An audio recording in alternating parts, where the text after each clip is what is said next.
doctor Fulgencio Severino, presidente del Movimiento Patria para Todos y director del hospital... De cardiología.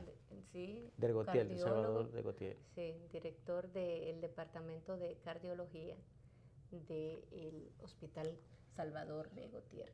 Doctor, buenos días y bienvenido. Gracias, buenos días a ustedes.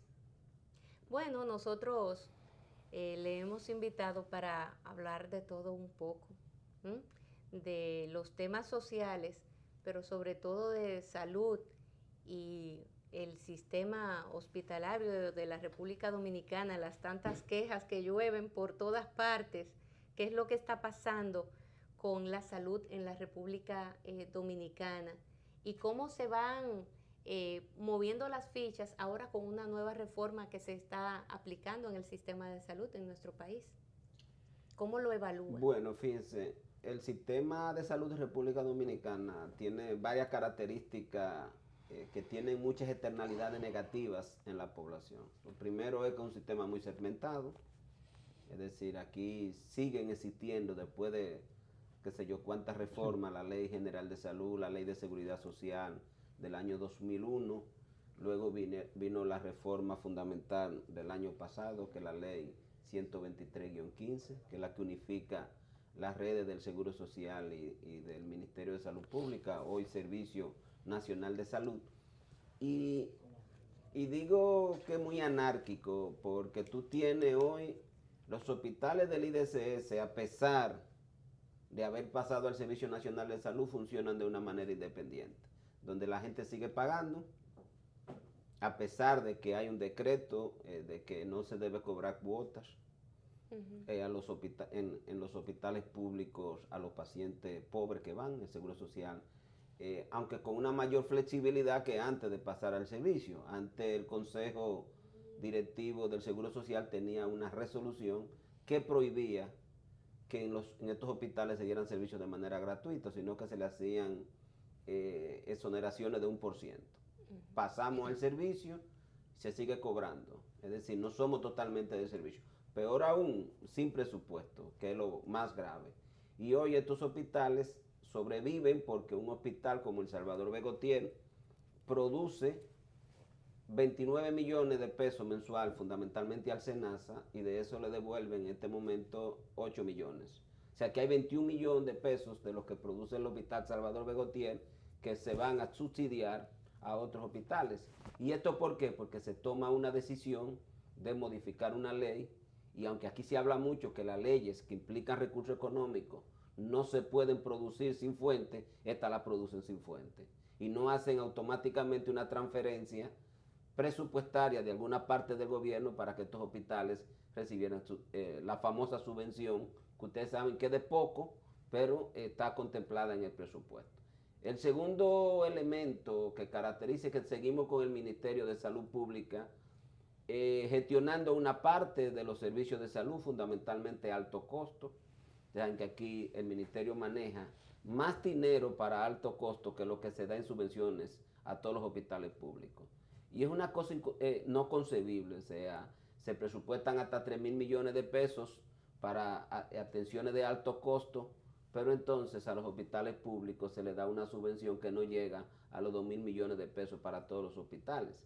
Es decir, en vez de fortalecer la red pública para que esas atenciones de alto costo se puedan dar en los propios hospitales y la gente no tenga que andar pidiendo, se prefiere tener fondos gestionado en el propio ministerio para dar atenciones, uno ni siquiera sabe con cuál fin, ¿me entiendes? Es decir, no se fortalece la atención a nivel del sistema dominicano de seguridad social para que estos medicamentos sean cubiertos por el sistema de seguridad social, para entonces el gobierno está dedicando fondos para atender al propio asegurado, porque la ARS se fundamentan en un catálogo de medicamentos que hace el propio ministerio, pero entonces el ministerio en el catálogo que hace no incluye esos medicamentos para él justificar, buscar 3.000 millones de pesos, por otro lado, para estar comprando medicamentos cuando se supone que esa no debería ser su función. Y entonces tenemos los servicios del del Servicio Nacional de Salud, que hoy es el que gestiona todos los hospitales, pero con pobre apropiación. Es decir, escasez de recursos. Ustedes saben que apenas tiene 30.000 millones de pesos para atender en este momento más de 200 hospitales y con una intervención principal que no responden en la mayoría de las veces a las decisiones del Servicio Nacional de Salud, sino que alguien va, la mayoría de las veces el presidente se da 3 vueltas y dice tumben ese hospital. Digo tumben porque en la mayoría de las veces las remodelaciones inhabilitan totalmente el hospital. Sí. El último es el de Los Minas, un hospital de maternidad, ya se había tumbado el Morgan, donde había un hospital de maternidad. La maternidad de la Altagracia tiene una gran cantidad de tiempo que está inhabilitada y entonces, de repente el presidente va y hace una visita a las 6 de la mañana y decide este hospital hay que prácticamente cerrarlo. Y hoy tú vas al hospital San Lorenzo de Los Minas y las mujeres se están atendiendo en las peores condiciones. Severino, pero yo me estuve atendiendo una cervical ahí en el Secano con el doctor José Joaquín Puello. Y yo iba frecuentemente al Secano. Y yo veía que las personas que tienen seguro, incluso los seguros privados, era con el seguro que se atendían en el Secano, o se atienden, supongo que todavía eso es igual. Sí, sí, claro. Y además tienen que pagar 300 pesos de diferencia, o sea que los... Esa es una unidad privada. O sea, con gestión pública, pero es privada. Para mí es privada, no lucrativa. Para mí lo más avanzado que hay en el país es Secano, lo más avanzado, lo mejor. Bueno, hay muchas entidades con mucha tecnología aquí en República Dominicana, el sector privado. Que yo conozca así es el Secano. Es como la Plaza de la Salud, tú tienes Sedimar, tú tienes la Plaza de la Salud. Pero Sedimar eso es privado. Pero es igual que Secano, es igual privado. Que Secano. Tú no puedes no, porque en el Secano tú lo que pagas son 300, la gente que tiene que pagar 300, pero en Sedimar no son 300 pesos. Bueno, depende. Pero en Sedimar siempre han cobrado muy poco y en la plaza. Creo que ahora subieron a 300. Entonces lo que yo digo es... Ellos también cobran lo poco, que yo digo, ¿no? Como la clínica privada. Si los hospitales están produciendo, porque le cobran una cuota en efectivo. Porque en el hospital el hospital no. Recuérdate que no. Pero Secano no es un hospital. No es un hospital, Secano ¿Qué es una entidad privada, pero con gestión pública. Es como la Plaza de la Salud. Son entidades sin fines de lucro, son públicas porque el gobierno es quien nombra, tiene una gestión pública porque nadie se puede apropiar, entre comillas, del dinero. Digo entre comillas, porque tampoco nadie dice dónde está la rentabilidad, ni los recursos que se cobran a dónde van. Es decir, uno nunca puede emitir muchos juicios con la gestión aquí desde el punto de... Pero y eso no fue el gobierno, porque a mí me dijo José Joaquín Puello, para mí la inversión más grande que hizo Leonel en salud fue, José Joaquín Puello me dijo, fue este hospital. Bueno, sí, porque las inversiones las hacen los gobiernos. Pero no te puedo decir que no sea importante o si sea importante, pero es un hospital privado. O sea, tú no puedes ir si no tienes seguro, no tienes dinero. ¿En el Secano? En Secano. Si tú no tienes dinero, tú no puedes ir. Tú tienes que tener o dinero o tienes que tener seguro. Y tienes seguro y te cobran una diferencia igual que, bueno, fuera del subsidiado. Pero igual el subsidiado te tienen en determinadas características en otras instituciones privadas. Tú vas, por ejemplo, al Instituto de Cardiología y te atienden. Tú vas a Corazones Unidos y te atienden. Ahora, ¿qué tipo de atención te dan? Solo para atenciones muy especializadas. O sea, tú no puedes ir a ninguno de estos sitios porque tienes una gripe o porque tú tienes un accidente cerebrovascular, nada de eso. O sea, te atienden en cosas muy pautadas, muy pactadas. ¿Tú me entiendes? Pero, y el subsidiado no paga diferencias, porque eso es por reglamento. Pero Secano no es un hospital público. Ahora, en los hospitales, la realidad que usted está planteando es una muy distinta. Primero que ya no se le cobra las famosas cuotas y eso ha traído como consecuencia un hoyo terrible para los hospitales porque no se identificó.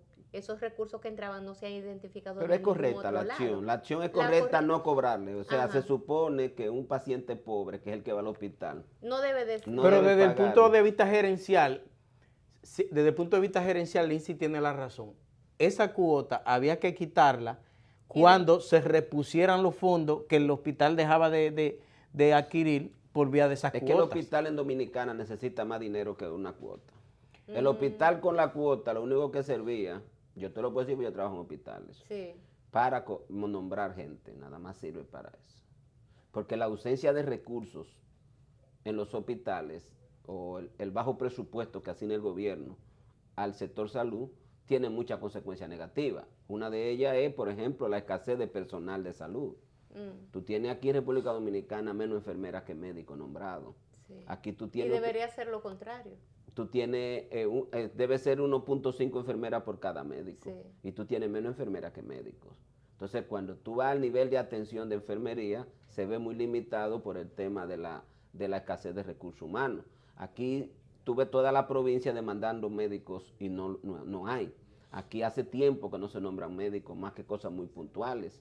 Es decir, el sector salud... Es que hay un exceso, tengo entendido. Aquí no hay exceso de nada. Yo le digo a ustedes que siempre uno, en salud como en cualquier área,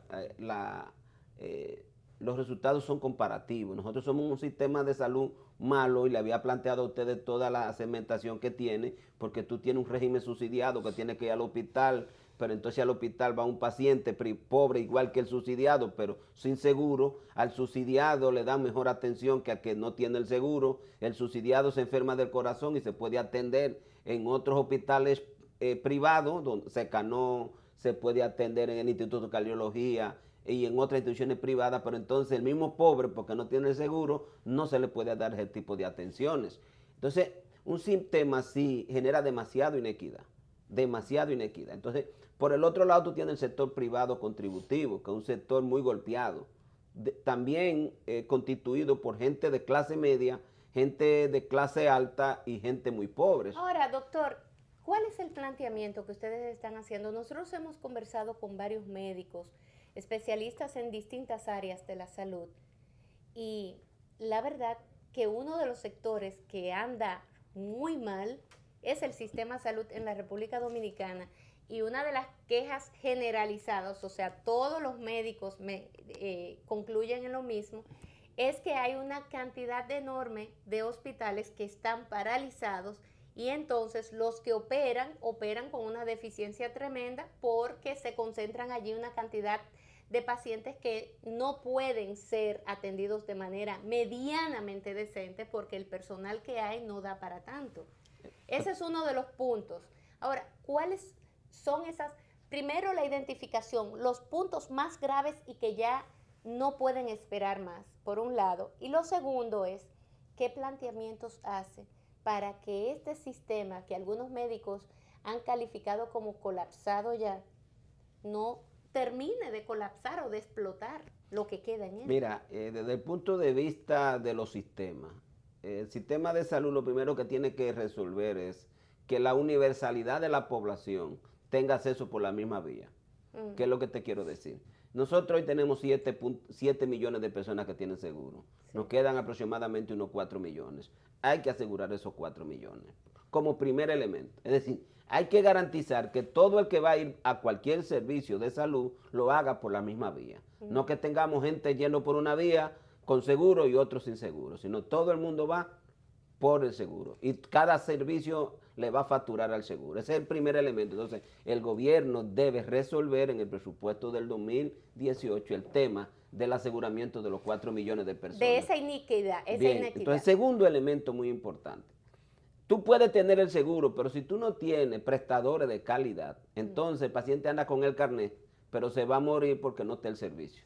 Entonces, el segundo elemento es que el gobierno asigne presupuestos suficientes para dotar a los hospitales de condiciones para atender el perfil epidemiológico de República Dominicana. El perfil epidemiológico se mira de diferentes perspectivas, pero como el objetivo principal de los servicios de salud es reducir la mortalidad, tú te vas por la mortalidad. ¿Cuáles son las principales, las 3 causas principales de muerte en República Dominicana? Número 1, el infarto agudo del miocardio. Número 2, los accidentes cerebrovasculares. Y número 3, los accidentes de tránsito. Y luego te vienen las enfermedades respiratorias, las enfermedades gastrointestinales, etc. Cada hospital tiene que estar en condiciones de eso. Cada hospital. Sí. ¿Por qué? Porque quiere decir, por ejemplo, nosotros en el año 2012, que es la última estadística que publicó el ministerio, se murieron 6.000 personas de cardiopatía isquémica. Y se murieron casi 3.000 personas de accidentes cerebrovasculares. Y 1.800 se mueren de accidentes de tránsito. Entonces, ¿cómo tú resuelves que se mueran menos gente por esas condiciones? Hay muchas formas. Acciones preventivas, pero hay una parte de paciente que va a llegar independientemente de tus acciones y tú tienes que garantizar eso. Entonces, lo primero es que el director del Servicio Nacional de Salud tiene que hacer un presupuesto por objetivo. Quiere decir, el hospital de Jimaní, yo necesito que me dé este nivel de atención, porque estas son las patologías más frecuentes, yo voy a contratar los médicos, voy a adoptar el hospital de los equipos, y eso me vale tanto. Y así agarrar los 200 hospitales que tiene el Ministerio de Salud Pública en términos asistencial y ponerlo en condiciones de hacer las intervenciones que sean necesarias para prevenir la mortalidad hospitalaria, que quiero que sepan que es la más alta, ustedes la conocen. En maternidad, sí, la materna sigue siendo más de 90, la infantil sigue siendo más de entre 27 y 31, la mortalidad neonatal es la más alta del hemisferio con 22, la mortalidad general es de la más alta, los hombres aquí mueren, que usted no se imagina, usted va a un hospital y la mortalidad hospitalaria además es de un 15, cuando una mortalidad hospitalaria aceptada es de un 6 o un 7. O sea, yo lo que quiero señalarle a ustedes, que el sistema de salud de República Dominicana es un cementerio hoy en día. O sea, uno muchas veces no lo quiere decir porque uno es médico, pero es triste uno ver la cantidad de gente que muere por falta de atención oportuna, es decir, te da un infarto, en el caso mío que soy cardiólogo, y siempre que hablo tengo que hablar de lo que más sé, ¿qué tratamiento hay rápidamente para que tú no mueras después de un infarto? Entonces yo creo que el tema principal del cual se debe partir es de hacer un presupuesto por objetivos. ¿Objetivos qué? De atención a las principales enfermedades que yo necesito para atenderlas, que va a ser recursos humanos, van a ser salas, porque muchas de ellas necesitan cuidados intensivos, van a ser equipos, van a ser procedimientos. Y yo digo, en este hospital yo voy a dar este. Si este paciente se complica, yo lo voy a trasladar a este hospital y le doy un mayor nivel. Es decir, yo no tengo que tener en todos los hospitales, para hablarte de cardiología y del infarto, unidades de coronariografía, unidades de hemodinamia, pero sí tengo que tener el tratamiento trombolítico, que cuando el paciente le dé el infarto, se lo inyecten y se ponga en condiciones de que esa arteria abra o medio abra, para yo mandarlo entonces a un hospital que me coge 1 hora o 2 horas para llegar, y entonces se le puede hacer el cateterismo y la angioplastía. Y así mismo, por ejemplo, el ACV, los accidentes cerebrovasculares, hay un tratamiento rápido que reduce la mortalidad y reduce la discapacidad. Yo tengo el medicamento ahí, lo voy a administrar, pero tengo que tener un tomógrafo, porque antes de administrar el medicamento, yo tengo que hacer, le dicen las guías, en 30 minutos, un estudio de imagen del cerebro para yo demostrar que es una isquemia cerebral y no es una hemorragia cerebral. Doctor, muchas gracias. Y así cada una de estas cosas, tú tienes la posibilidad entonces sobre esa base de hacer un presupuesto, pero todo termina con el tema de que el gobierno tiene que aportar más recursos. Mire, doctor, pero antes de irnos, yo quiero preguntarle cómo anda Patria para Todos. Bien, trabajando. Ustedes saben que estos movimientos que son alternativas, que son progresistas, que es una nueva visión de la política, caminan lentos, sin desesperación. Para nosotros la política no es más que una actividad de compromiso con una nueva sociedad, y en esa dirección pues estamos trabajando para buscar el reconocimiento electoral. Ajá, ¿ustedes están apoyando el Movimiento Verde? Sí, claro, nosotros somos parte organizativa, no como partido, pero hay la instrucción de que todos los miembros del partido y la compañera del partido, representantes de organizaciones sociales, nuestro partido tiene muchos dirigentes que forman parte de organizaciones sociales, son parte del comité organizador de Marcha Verde. O sea, nosotros eso lo podemos decir público porque es un movimiento social, no es político. Está demandando transparencia. Todo el mundo sabe que lamentablemente en República Dominicana la corrupción se come en la escasez del presupuesto social. Digo la escasez del presupuesto social porque la mayor parte de las inversiones públicas se van en salarios y segundo se van en grandes inversiones, carreteras, etcétera. Y lo dedicado al bienestar, que es fundamentalmente lo que tiene que ver con salud, educación, pensión. Ustedes saben que aquí nunca se ha metido el tema de la pensión, a pesar de que la ley se aprobó en el 2001. Todo esto que es el estado de bienestar se ve obstaculizado por los bajos presupuestos, pero también por el tema de la corrupción. Salud no escapa a toda la corrupción. Uno tiene muchas veces que decir, aquí ustedes recuerdan cuando el doctor Freddy Hidalgo era ministro de Salud Pública, que compró 9 tomógrafos, 160 millones, y no aparece ninguno. No aparece. No aparece ninguno. O sea que la corrupción es un mal que hay que tratar de erradicarla, no porque ello vaya a resolver los grandes problemas que tiene la sociedad dominicana, pero sí por lo menos minimiza en algo los problemas, porque los problemas que padece la sociedad dominicana es una falta de compromiso de la oligarquía y de la clase política tradicional con el estado de bienestar, es decir, políticas públicas orientadas a generar el bienestar de la población. Eso lamentablemente ni siquiera como cultura lo hay en la República Dominicana, y uno por eso oye muchas veces a la propia clase media pocos identificada con estos temas que tú sabes que con mucha frecuencia uno lo tiene que tratar, el tema de impulsar una política de pensión universal para más de 1 millón de personas que hay aquí, que tiene más de 60 años, que no trabaja, que no tiene quien le dé nada y que simple y llanamente están a merced de dádivas públicas, de dádivas de familiares, y que uno quisiera en algún momento de la vida saber que llegar a viejo en República Dominicana va a implicar que tú tengas una pensión como ocurre hoy en día en la mayoría de los países del mundo. Entonces, la construcción del estado de bienestar, hoy cuestionada por las políticas neoliberales que han impulsado las grandes corporaciones económicas del mundo, y que lamentablemente la clase política tradicional de República Dominicana, y de manera muy particular el Partido de la Liberación Dominicana, se ha sumergido de forma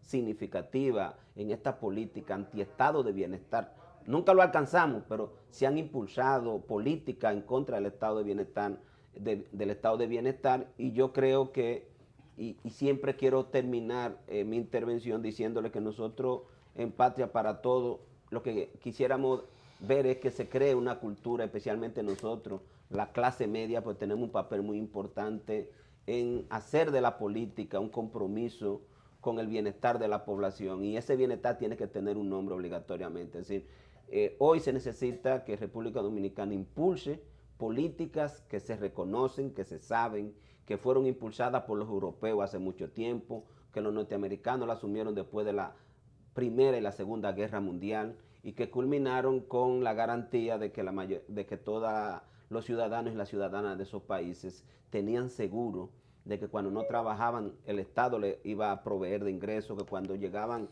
a una edad en la que no podían trabajar el Estado les iba a proveer de ingresos, que tú te enfermaras o no te enfermaras o tuviera un problema, el Estado te iba a garantizar que tú tenías medicamentos seguros, no como anda la gente pidiendo medicamentos en República Dominicana. Uno como médico recibe todos los días: doctor, yo necesito que usted me consiga este medicamento, y estamos hablando de 17 años después de haber aprobado una ley de seguridad social. Es decir, que nosotros como partido queremos impulsar esas ideas de crear el estado de bienestar, y naturalmente ustedes, al igual que yo como gente de clase media, jugamos un papel muy determinante, que antes de irnos de esta tierra lográramos que República Dominicana entrara dentro de los países donde ser pobre, llegar a viejo no implicaba necesariamente una desgracia. Gracias al doctor Fulgencio Severino.